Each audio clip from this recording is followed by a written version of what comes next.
This is such an interesting story, and if you have children, grandchildren, or anyone you know, please call them. Tell them to watch the television right now, because this is one of those stories where I think young people are into a habit that they don't realize is dangerous. Now, the SABC story about the dangers of hubbly bubbly, also known as a hookah pipe, has gained huge traction on social media.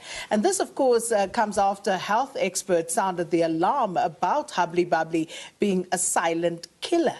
Now, smokers of this hubbly bubbly are at risk of developing diseases such as cancer, heart and respiratory diseases, as well as adverse effects during pregnancy. Now, hubbly bubbly smoking is becoming more and more popular, especially among young people, and particularly during social events. And according to the World Health Organization, one smoking session of hubbly bubbly can equate to smoking, get this, 100 or more cigarettes. Let's just repeat that. One session, this is according to the World Health Organization, one smoking session of hubbly bubbly can equate to smoking 100 or more cigarettes. So to help us discuss the effects of smoking hubbly bubbly, we joined in studio by SABC News reporter Seloane Kgakgao, as well as joining us virtually, the head of the school and director of the Africa Center for Tobacco Industry Monitoring and Policy Research, School of Health Systems and Public Health at the University of Pretoria, Professor Olalekan Ayo Yusuf.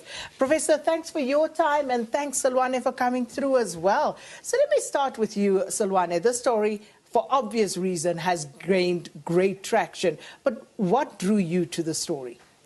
Well, thank you very much, Sakina, and also let me take this opportunity to greet all the SABC News viewers and also the Morning Live viewers. So the first thing that made me have interest in telling this story was that, first of all, I took notice in terms of how many young people are smoking hubbly bubbly.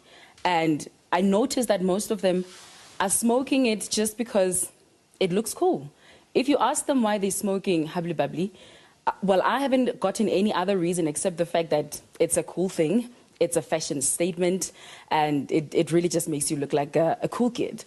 And so I naturally thought, because this one time I noticed I was at some establishment and there was this huge smoke, and it was obviously the smoke of hubbly. And I thought to myself, with so much smoke there, I'm just wondering how much a person who's not smoking it, but is sitting next to them, is smoking it, you know, secondary smoking.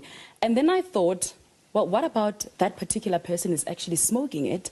And I thought, let me do some research into this. And when I did the research, I saw shocking results. And you know, this is something that's been described as a silent killer. But as you say, you saw all of these young people. And apart from just looking cool, were you able to establish how they started and why, particularly, apart from just being cool?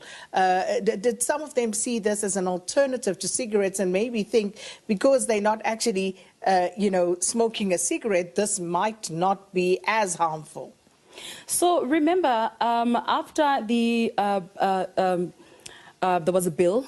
Well, it's currently still in Parliament, and after the direct marketing of tobacco products was banned, they couldn't advertise on your mainstream media, and so they lost sales with about 30%.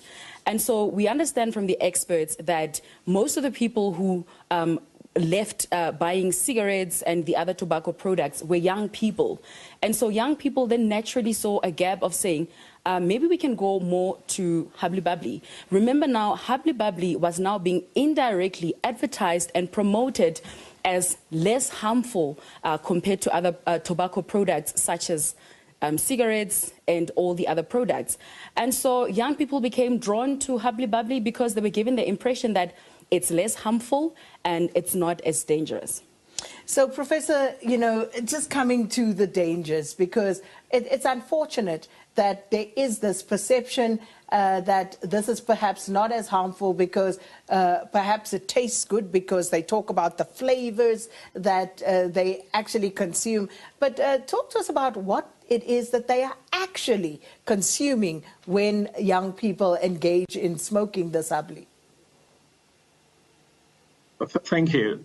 Indeed, it is a very dangerous habit because it has lots of toxins in it. So just imagine, humbly, you've got the charcoal and you've got the tobacco that is burning. So in addition to tobacco burning and the tar that you get, you have extra toxins coming from the charcoal, and that's mostly carbon monoxide. So it's literally putting your mouth in a car exhaust and actually